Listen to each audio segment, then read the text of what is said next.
সবাইকে স্বাগত জানাচ্ছি জিটিভির নিয়মিত আয়োজন করোনা সংলাপে। সঙ্গে আছে আমি নীলিমা জামান কথা।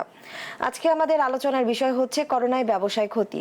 সেই বিষয়ে কথা বলার জন্য অনলাইনে সংযুক্ত হয়েছেন দুইজন অতিথি। আমাদের সঙ্গে আছেন ঢাকা বিশ্ববিদ্যালয়ের অর্থনীতি বিভাগের অধ্যাপক ডক্টর সাইমা হক বিদিশা, আরও আছেন আমাদের সঙ্গে এফবিসিসিআই এর পরিচালক হাবিব উল্লাহ ডন। করোনা সংলাপে আপনাদেরকে স্বাগত।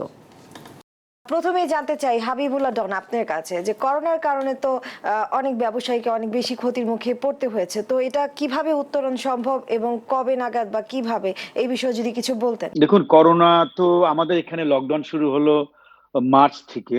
So it's about 7 months. 7 মাসে ইনফ্যাক্ট তার মধ্যে তো আমরা 3-4 মাস তো একেবারে লকডাউন ছিল। গত আবার 3 মাস ধরে আহ, জীবিকা এবং জীবন সচল হয়েছে। আমরা যারা ব্যবসায়ী আছি, আপনারা জানেন যে আমরা আহ, সবসময় বলে এসেছিলাম যে করোনার সময় আমাদের যেই আহ, ব্যবসায়ীর পক্ষ থেকে বিভিন্ন অ্যাঙ্গেল থেকে বলা হয়েছে, বিসিসিআই বলুন এবং বিজিএমএ বলুন, বিকিএমই বলুন, সবাই আমরা বলেছিলাম যে ঠিক আছে, দুটাই আলটিমেটলি পাশাপাশি চলতে হবে। এবং দেখেন, এটা সুফল কিন্তু আমরা বাংলাদেশের মানুষ পাচ্ছি। তার কারণ এটাকে আমরা দেখলাম যে সারা বিশ্ব যখন স্টাডি করা হলো, দেখলাম বিভিন্ন খবরে নিউজে যে করোনা তো সহজে যাচ্ছে না। কবে নাগাদ যাবে, ভ্যাকসিন কবে নাগাদ আবিষ্কার হবে, এখনো আনসার্টিন। কিন্তু আমি মনে করি আমাদের যে সরকার বাহাদুর আছেন, ওনারা যে সিদ্ধান্ত নিয়েছেন যে সঠিক সময়ে ব্যবসা প্রতিষ্ঠান খুলে দিয়েছেন, এটার কিন্তু একটা সুফল কিন্তু আমরা পাচ্ছি। তার কারণ আপনি দেখেন যে এক্সপোর্ট কিন্তু আবার সচল হয়েছে। কদিন আগে আমরা বিজিএম এর রিপোর্ট দেখলাম যে প্রায় আহ, আহ, 2019-এ যেটা ছিল, 2020-এ তাদের যে গ্রোথ গ্রোথ কিন্তু এই কোভিড এর পর পর কিন্তু আবার গ্রোথ রেট আছে এখানে এক্সপোর্টে। ইম্পোর্ট যদিও ওরকম স্পিডি আসছে না, ইম্পোর্টটা এখনো ইয়ে হয়ে গেছে, but you see the remittance দেখলাম কদিন আগে, গত সপ্তাহে পত্রিকায় দেখলাম যে প্রায় 40 বিলিয়ন হিট করতে যাচ্ছে। সো আমি মনে করি যে ব্যবসা বাণিজ্য সচল হওয়ার কারণে আমরা আস্তে আস্তে ঘুরে দাঁড়াচ্ছি। এবং আরেকটা পজিটিভ নিউজ হয়তো আপনারা সবাই জানেন, আমরা দেখেছি যে সেটা পার্শ্ববর্তী দেশ ইন্ডিয়া। আইএমএফ একটা যে প্রেডিকশন করেছে যে আমাদের জিডিপি রেশিও যেটা থাকবে, সেটাও ঊর্ধ্বমুখী, এবং পার্শ্ববর্তী দেশ ইন্ডিয়া কিন্তু ডিক্লাইন করবে। তো আমি মনে করি যে আহ, যদিও মধ্যবিত্ত, নিম্ন মধ্যবিত্তর জীবন জীবিকা এখনো আগের মতো ঘুরে দাঁড়ায় নাই। আশা করছি যে জীবন যখন সচল হয়েছে, দেখুন, আরেকটা কথা বলে রাখি, মৃত্যু কিন্তু কমেনি। কোভিড কিন্তু একেবারেও শেষ হয় নাই। প্রতিদিন আমরা আমাদের আশেপাশের কেউ না কেউ আমরা হারাচ্ছি, কিংবা কোভিডে আক্রান্ত হচ্ছে, আম, এখনো যুদ্ধ করে যাচ্ছে। কিন্তু তারপরেও কিন্তু জীবিকার কারণে আমরা সবাই বেরিয়ে এসেছি। আমি এখন আপনার সাথে অফিস থেকে কথা বলছি, এভরিডে বেরোচ্ছি।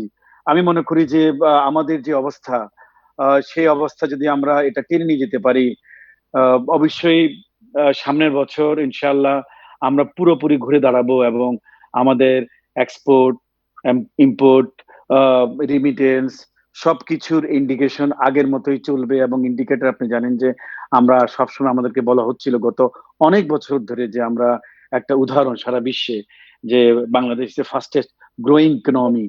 তাই মনে করি ওইটা সচল থাকবে ধারাটা, এবং আমাদের প্রত্যাশা সেটাই। যে আমি আরেকটি বিষয় সংযুক্ত করতে চাই, এটা নিয়ে কি আসল করণীয় কিছু আছে? না, দেখুন, করণীয় সরকার সরকারের পক্ষ থেকে কোভিডের শুরুর পর থেকে আপনি দেখেছেন যে সরকার চেষ্টা করেছে সকল সেক্টরকে কভার করার জন্য। এটা একটা পজিটিভ ব্যাপার। সেটা ব্যবসায়ী বলেন, চাকরিজীবী বলেন, কৃষক বলেন, ইভেন কি যারা বিদেশে আছেন, তারা যারা বিদেশ থেকে চলে এসেছেন, তাদেরকে সবাইকে কিন্তু ওনারা চেষ্টা করেছে অনবোর্ড করার জন্য এই স্টিমুলাস প্যাকেজ দিয়ে। এবং এতে করে দেখুন যে আপনারা যারা এক্সপোর্টার আছে, তাদের স্যালারি ব্যাপারটা দেখেন যে 5,000 কোটি টাকা দেওয়া হয়েছে এখানে, প্রায় 2% ইন্টারেস্টে। এবং তারপরে আরো বাড়ানো হয়েছে আমার মনে হয় ওনাদের অনুরোধে।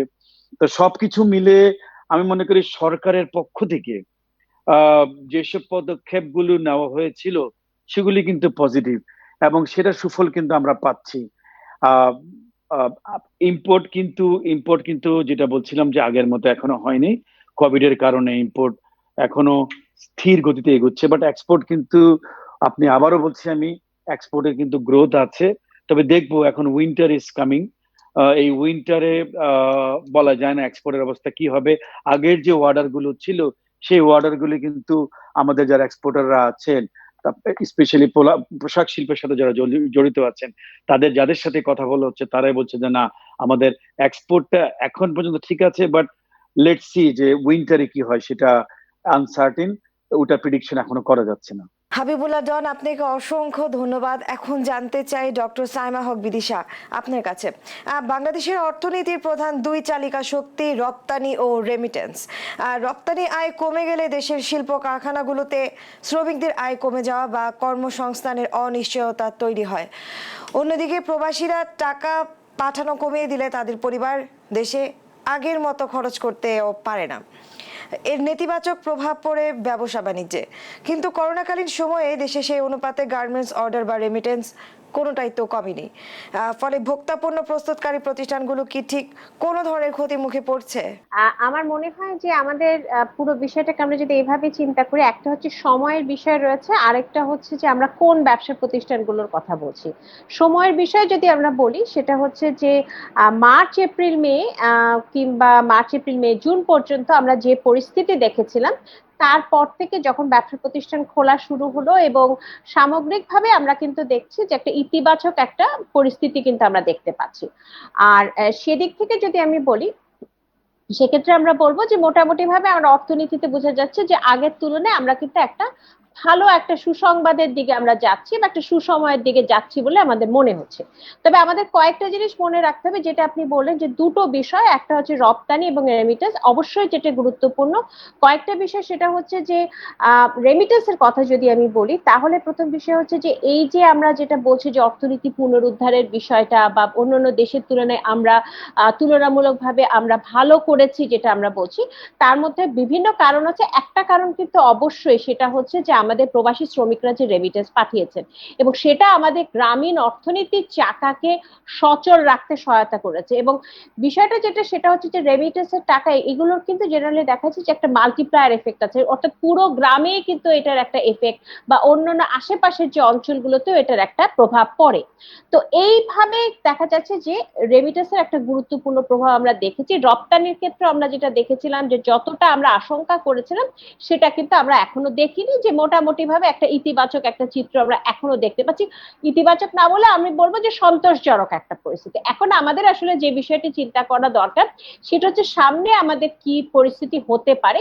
সেই বিষয়ে আমাদের এখন পুরো পরিস্থিতিতে আমাদের চিন্তা করা উচিত কি কি বিষয়ে আমাদের চ্যালেঞ্জ আছে বা কি কি বিষয়ে অনিশ্চয়তা আছে, সেই বিষয়টাকে চিন্তা করে আমাদের আসলে আমাদের নীতি নির্ধারণ করা উচিত। রেমিটেন্সের কথা যদি বলি, সেখানে আমাদের কয়েকটা বিষয় মনে রাখতে হবে। আমরা যদি অন্যান্য দেশগুলোর সাথে, যেমন নেপাল, পাকিস্তান, এরকম অন্যান্য দেশগুলোর সাথে ভারত, এই ধরনের দেশের যদি রেমিটেন্সের প্রবাহকে, দক্ষিণ এশিয়ার দেশগুলোর প্রবাহকে যদি আমরা বিবেচনা করি, তাহলে কিন্তু আমরা দেখবো যে বাংলাদেশের কিন্তু তুলনামূলকভাবে ভালো করেছে। কিন্তু এখানে কিন্তু এই বিষয়গুলো আবার দেখার বিষয় রয়েছে, সেটা হচ্ছে যে রেমিটেন্সের প্রবাহ কিন্তু, যদি আমাদের একটি বিষয় হচ্ছে করোনার দ্বিতীয় স্রোত যদি আবার শীতকালে আসে, সেটা একটা প্রভাব ফেলতে পারে, সেটা রেমিটেন্স এবং গার্মেন্টস দুটোকেই। এবং দ্বিতীয় যেটা বিষয়, সেটা হচ্ছে যে অনেকেই যেটা আশঙ্কা করছেন, সেটা হচ্ছে যে অনেকেই কিন্তু তাদের প্রবাসীদের অনেকেই কিন্তু তাদের সঞ্চয় ভাঙিয়ে তারা কিন্তু দেশে পাঠিয়েছেন তাদের পরিবারকে, মোটামুটি পরিবারকে একটা খারাপ সময় একটা সাহায্য দেওয়ার জন্য। এবং আবার অনেকে রয়েছেন যারা কিন্তু আসলে দেশে এসে ছুটিতে আর যেতে পারছেন না, এবং তারা বিভিন্ন ধরনের অনিশ্চয়তা আমরা কিন্তু মিডিয়াতে দেখতে পাচ্ছি।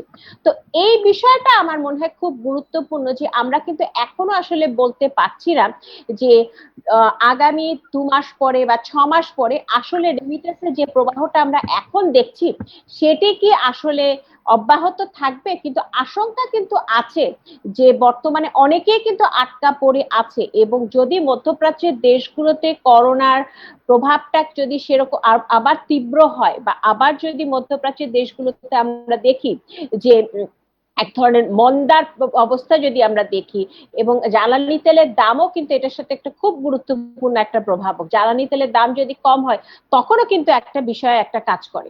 সুতরাং সেই সমস্ত বিষয় বিবেচনা করে আসলে আমাদেরকে চিন্তা ভাবনা করতে হবে, নীতি নির্ধারণ করতে হবে।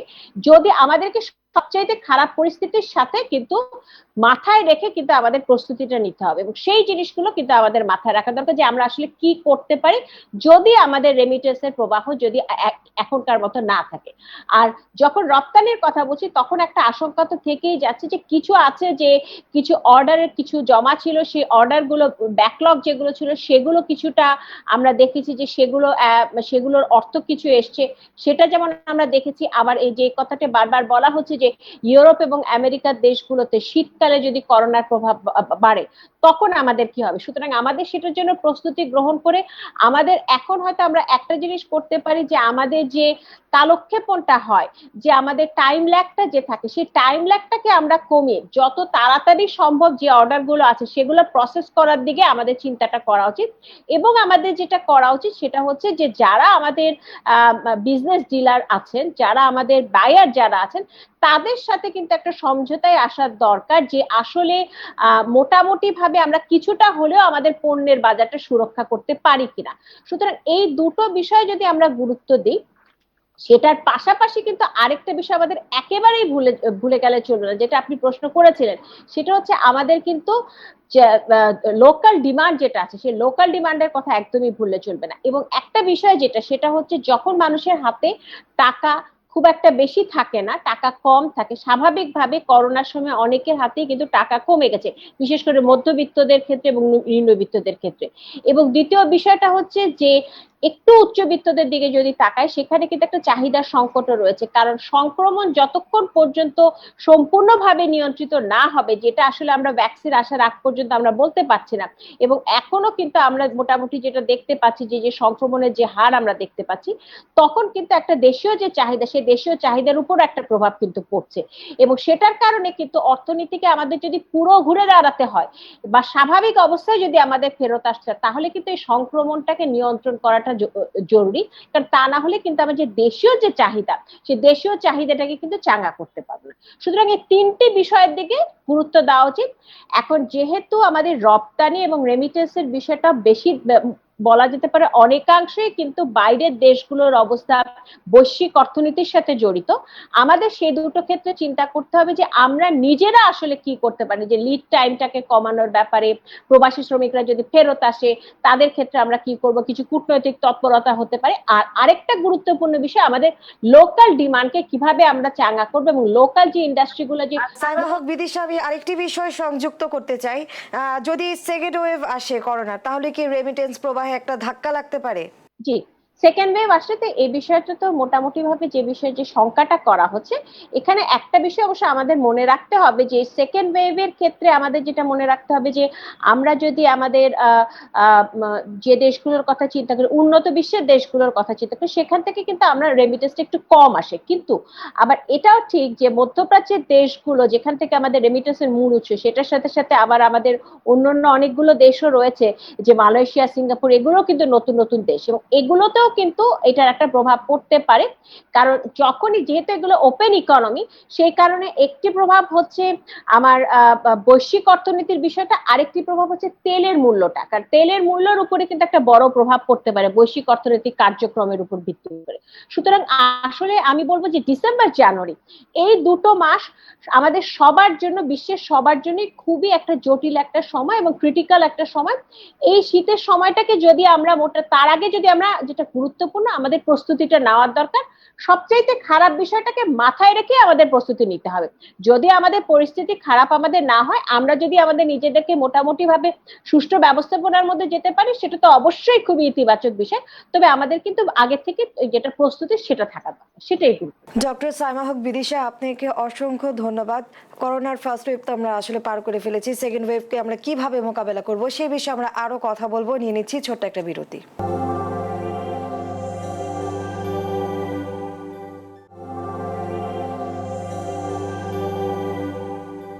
বিরতির পর সবাইকে আবারও স্বাগত জানাচ্ছি করোনা সংলাপে।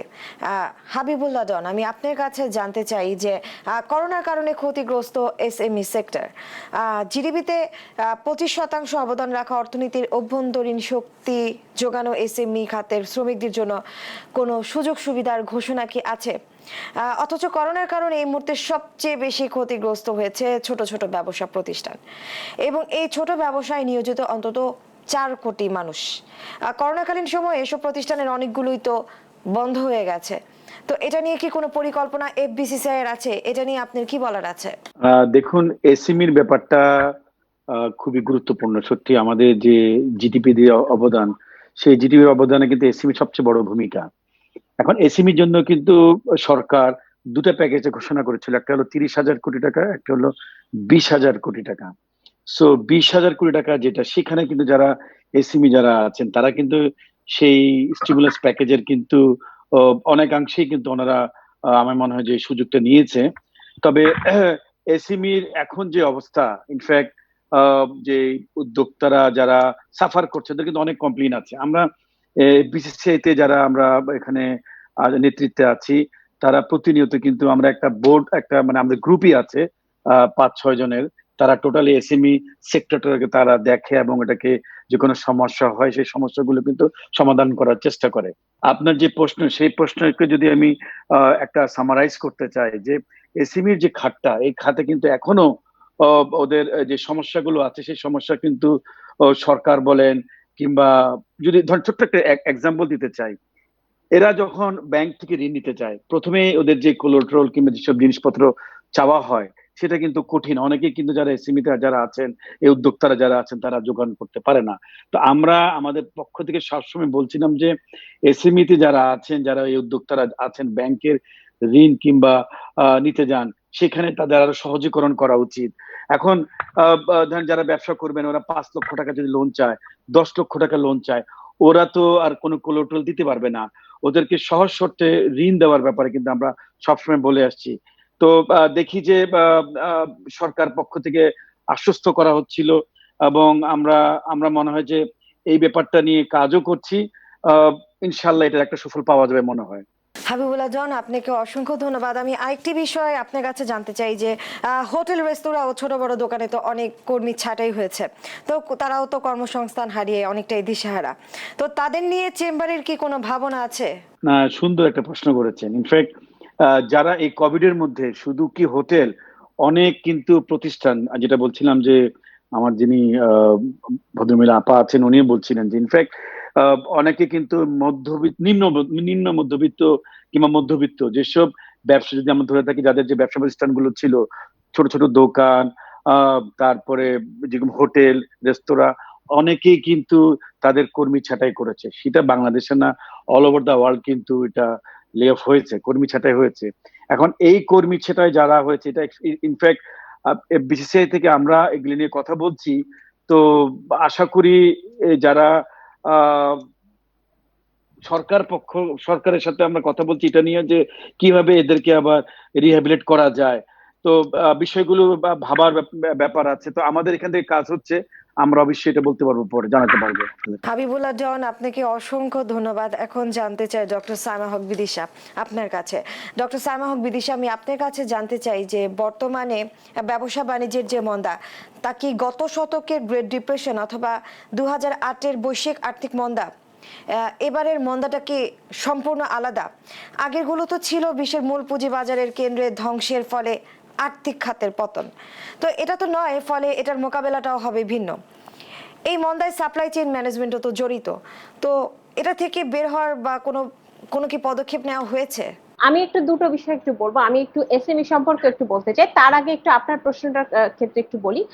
সেটা হচ্ছে আমাদের বুঝতে হবে যে আমরা অন্যান্য বৈশ্বিক মন্দার সাথে এই মন্দার একটা গুরুত্বপূর্ণ একটা প্রভাব হচ্ছে বা গুরুত্বপূর্ণ পার্থক্য হচ্ছে যে আপনি যদি গ্রেট ডিপ্রেশনের কথা বলেন কিংবা আপনি ইস্ট এশিয়ান কান্ট্রিগুলোর যে ক্রাইসিসের যদি কথা বলেন, সেগুলো কিন্তু একেবারেই আর্থিক ছিল। হ্যাঁ, এখানে একটা বিষয় হচ্ছে, এখানে একটা স্বাস্থ্যগত একটা বিষয় কিন্তু জড়িত, এটা একটা বিষয়। দ্বিতীয় বিষয় যেটা, এবং মানুষের জীবন জড়িত, যেটা যে কারণে এটা অত্যন্ত অন্য এক ধরনের একটা এফেক্ট এটা রয়েছে। দ্বিতীয় বিষয় যেটা, সেটা হচ্ছে যে আপনি যদি 100 বছর আগে কিংবা 50 বছর আগে তুলনা করেন, কথা যদি আমরা বলি, তখনকার তুলনায় এখন কিন্তু বিশ্ব অনেক বেশি কিন্তু ইন্টিগ্রেটেড। গ্লোবালাইজেশন বা বিশ্বায়নের ফলে আমরা সবাই কিন্তু সবার সাথে জড়িত। সেই কারণে অনেক বেশি, যেমন রপ্তানি যেমন অনেক, আমদানি যেমন অনেক, সেই রকম ভাবে অভিবাসন প্রক্রিয়াটাও সেই ধরনের হচ্ছে। বিভিন্ন জায়গায় যে ট্যুরিজম বা এই জিনিসগুলো খুব বেশি, সেই কারণে যে কোনো একটা দেশের যে যে দেশগুলো একটু বড় দেশ, সেই ধরনের দেশের একটা খুব ছোটখাটো সমস্যাও কিন্তু অন্যান্য ছোট দেশগুলোর অর্থনীতিকে বড় ধরনের প্রভাব ফেলতে পারে।